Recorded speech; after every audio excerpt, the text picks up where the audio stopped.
The husband told Tanaya she had twins. And they both rejoiced, clapped, and celebrated. Tanaya was able to go see the kids in the nursery. She looking through the glass, clapping and smiling. Then about 2 weeks later, Tanaya gave birth to her son. Then after having her baby, all of a sudden her business picked up.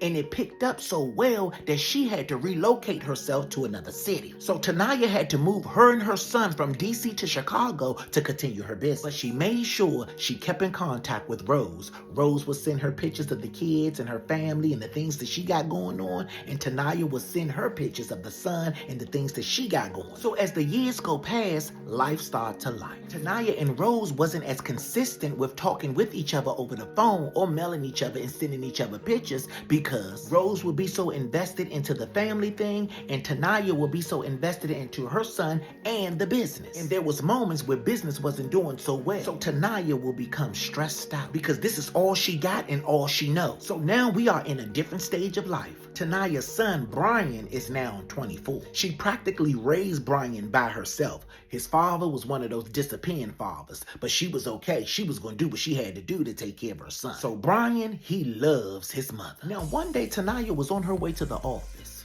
She come to the traffic stoplight and she sit there, waiting for the traffic light to turn green. It turned green and she goes, and out of nowhere, a drunk driver comes zooming through the red light and knocked Tanaya unconscious and flipping her car over 2 times. Her being rushed to the hospital and Brian get there to find out that his mother is in a coma.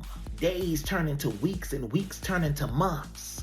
She's in a coma. With so much heartache on his heart, he don't know how to tell his grandmother and grandfather over the phone the condition of their daughter. They know Tanaya is in the hospital, but they don't know that she's in a coma. And with Brian not knowing how long this gonna last, he feel like his grandmother and grandfather have the right to know what's going on with their daughter. But he can't do this over the phone, so he decides to get on a plane and go back to DC where the grandfather and grandmother live at and tell them face to face what's going on. He get to DC and get to his grandmother and grandfather house, and they immediately felt something was going on with Brian. So the grandmother bust out in tears. "Oh, don't tell me she dead." And Brian replied, "No, Grandma, she not dead, but she is in a coma, and she has been in a coma for months now." The grandmother just continued to cry while the grandfather said, "My baby's gonna pull through, because God has the final say-so." He's a man of faith. Now, Brian have never seen his grandparents this sad before. So he decided to spend a little bit more time in DC